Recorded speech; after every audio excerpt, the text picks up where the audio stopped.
Okay, I'm hoping everyone can see that and also hear me. So yes, I'm going to be providing an overview of current understanding of the impacts of climate change on seabirds and waterbirds in the UK and Ireland. I'm Niall Burton from the British Trust for Ornithology, and I'd just like to start by thanking my co-authors, Francis Daunt from UKCEH, Justin Kober from JMCC, and Liz Humphreys and Teresa Frost from BTO as well. So, seabirds and waterbirds are in the UK and Ireland across the year, but we're most perhaps well known for our breeding populations of seabirds and also our wintering populations of waterbirds, which are present in internationally important numbers. And these are protected through various agreements, but most notably through site designation.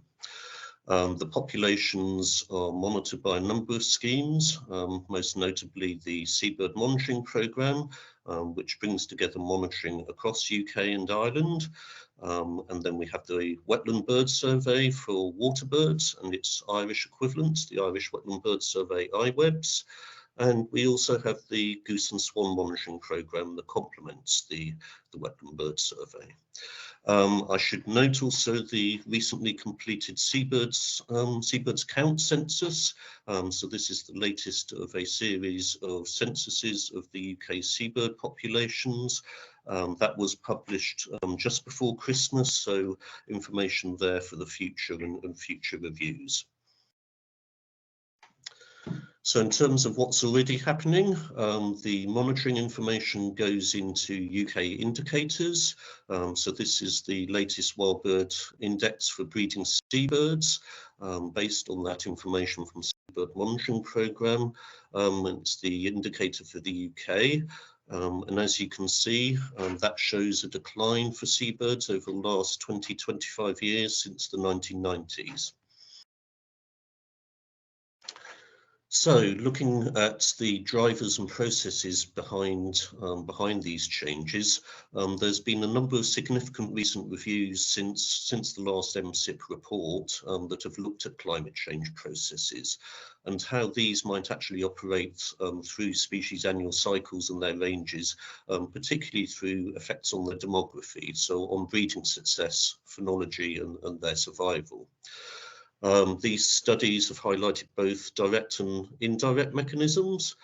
So particularly with indirect mechanisms, there's been a focus on bottom-up processes.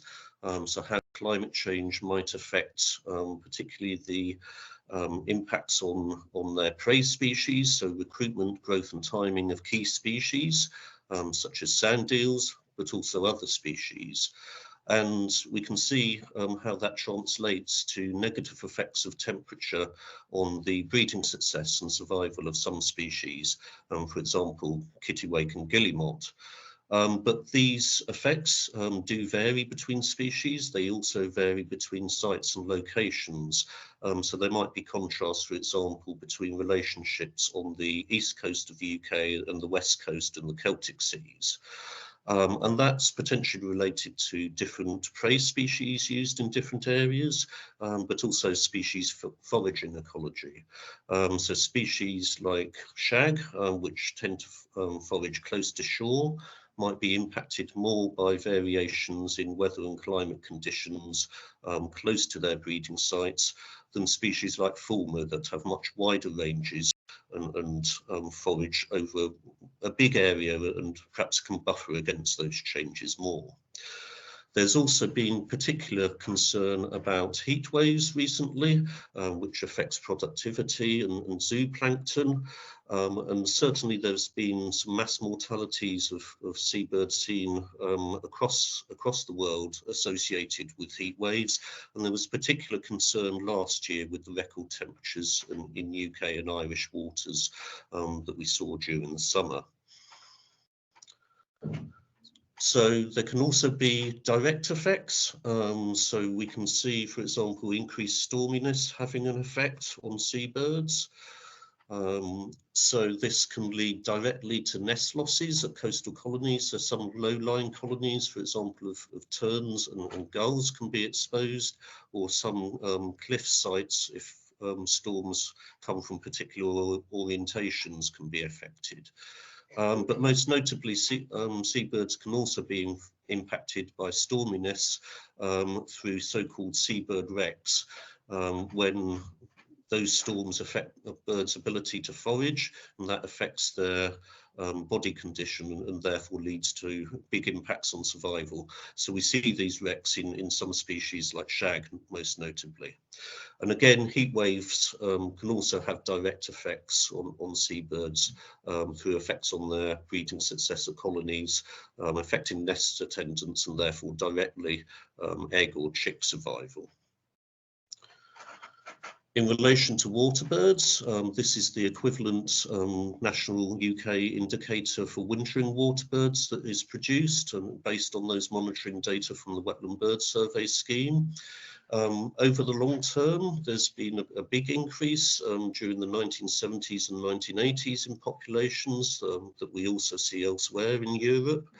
But more recently, over the last 2 decades or so, again since the end of the 1990s, there have been long-term decreases both in wildfowl and wader populations.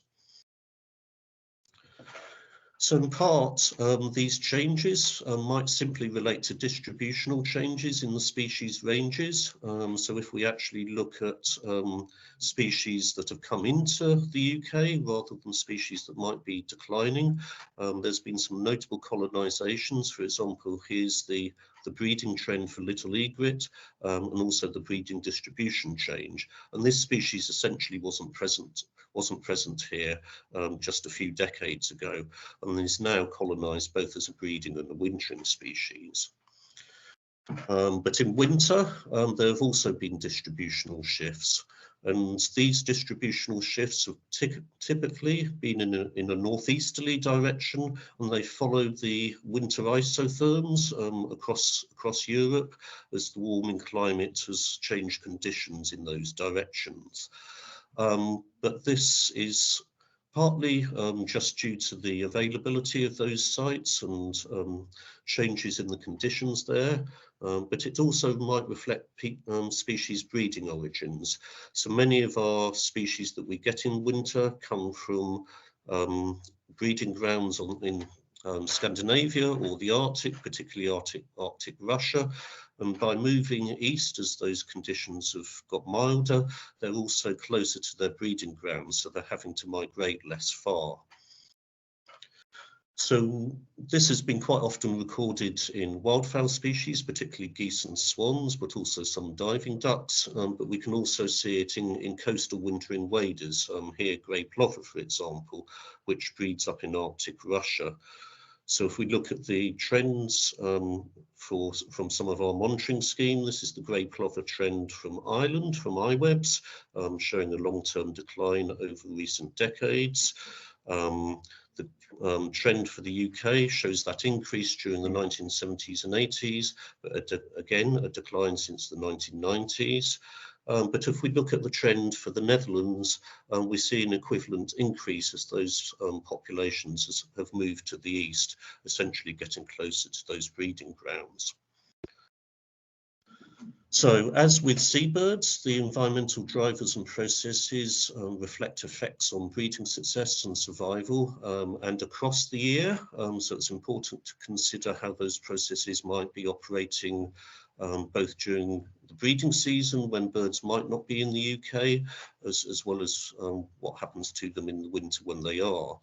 So for Arctic breeding species, for instance, we can see increased survival and breeding success associated with increased invertebrate abundance and reduced energetic demands during the breeding season. However, there can be negative impacts through changes in predator-prey populations. So, for example, the relationships between Arctic foxes and lemming cycles have changed in recent decades as climate has warmed, and that can have negative effects on the breeding success of some of our Arctic breeding species. And there can be changes in habitat quality as well. For species that breed at mid-latitudes, including in the UK and Ireland, climate warming and reduced rainfall, though, can have negative effects, particularly as things have become drier. That can affect prey availability and therefore impact breeding success for some of our own breeding species. In terms of winter, survival during winter is positively correlated with winter temperatures. So for site-faithful species, the winter distributional shifts that we've seen are most likely to reflect changes in survival or the recruitment of individuals at the range edges. So that pattern has changed due to those processes.